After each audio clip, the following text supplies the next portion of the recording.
బతుకు తెరువు కోసం కువైట్కి వెళ్లేడారిలో నరకయాతన అనుభవించిన శివకు ఎట్టకేలకు విముక్తి లభించింది. అన్నమయ్య జిల్లాకు చెందిన వాల్మీకిపురం మండలం చింతపర్తి వీసీ కాలనీకి చేరుకున్న శివ భార్య పిల్లల్ని కలుసుకున్నాడు. దీంతో ఆ కుటుంబం సంతోషం వ్యక్తం చేస్తూ సంభ్రమాశ్చర్యాల్లో మునిగిపోయింది.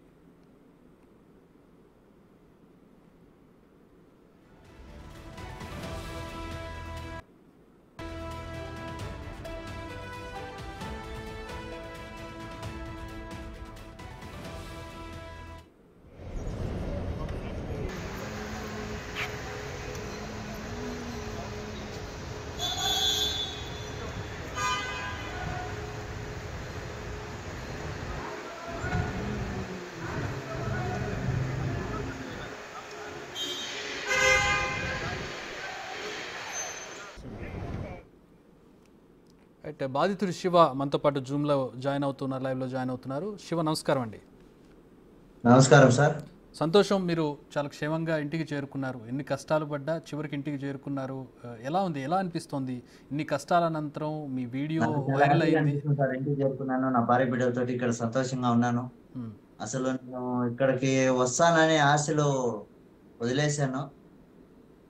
మొత్తానికి మన నారా లోకేష్ గారు, మన చంద్రబాబు నాయుడు గారు, మన పవన్ కళ్యాణ్ గారు, మన గ్రామ సర్పంచ్ అన్న గారు, మన పీలేరు నియోజకవర్గం మన ఎమ్మెల్యే గారు, మన కిషోర్ కుమార్ రెడ్డి గారు, మన అమెరికా ఎన్ఆర్ఐ గారు మన చాలా ఎంతో సాయం చేసి ఇక్కడ దాకా పంపించారు సార్. మన ఎంబీసీ వాళ్ళు కూడా నన్ను ఇటు దాకా క్షేమంగా చేర్చారు.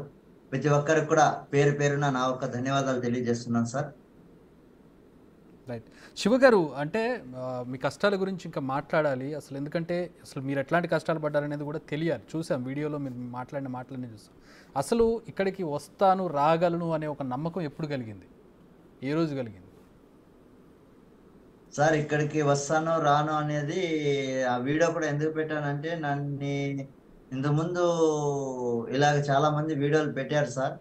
అయితే వాళ్ళు వచ్చారో రాలేదో నాకు తెలియదు, కానీ కనీసం నా వల్ల వేరే వాళ్ళు సఫర్ అవ్వకుండా, నా వల్ల నన్ను చూసైనా ఇంకెవరైనా కొత్తగా వచ్చే వాళ్ళు రాకుండా ఆగిపోతారు అనే ఒక ఉద్దేశంతో, ఒక 10 మంది అయినా నన్ను చూసి ఆగిపోతే వాళ్ళ కుటుంబంతో వాళ్ళన్నా సంతోషంగా ఉంటారు అన్న ఒక ఆలోచనతో ఈ చిన్న వీడియో సోషల్ మీడియాలో పెట్టాను. అది చాలా బాగా వైరల్ అయింది. మన నారా లోకేష్ బాబు దగ్గర దాకా వెళ్ళింది. వాళ్ళు కూడా చర్యలు తీసుకొని మాకి కుటుంబంతో ఈరోజు అంటే వాళ్ళ దయ, వాళ్ళు చూపించిన ప్రేమ అనురాగం వల్ల నేను ఇంత దూరం రాగలిగాను. నా భార్య బిడ్డలతోటి సంతోషంగా ఉండగలిగాను. ఈ రోజుకి నేను హ్యాపీగా ఉన్నాను సార్. నా బిడ్డలతో వచ్చి ఇక్కడ హ్యాపీగా ఉన్నాను. మా ఊరు సర్పంచ్ సార్ గారు వాళ్ళు కూడా చాలా కృషి చేసి వాళ్ళ దగ్గరికి వెళ్ళి కలిచారు. మా వాళ్ళంతా వెళ్తే ఆయన కూడా మెసేజ్ పెట్టారు ప్రతి ఒక్కరికి. ప్రతి ఒక్కరు కూడా చేసి ఈ మాదిరి నాకు గొప్పగా సాయం చేసి నన్ను ఇంటి దాకా తీసుకొచ్చారు. కాబట్టి ప్రతి ఒక్కరికి కూడా మా హృదయపూర్వక ధన్యవాదాలు తెలియజేస్తున్నాను సార్.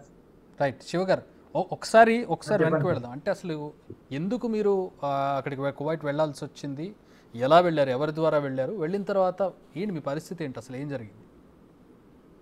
సార్ నేను కువైట్కి ఎందుకు వెళ్ళాల్సి వచ్చిందంటే, నాకు హౌస్ లేదు సార్ ఇంటి దగ్గర. ఇప్పుడు కూడా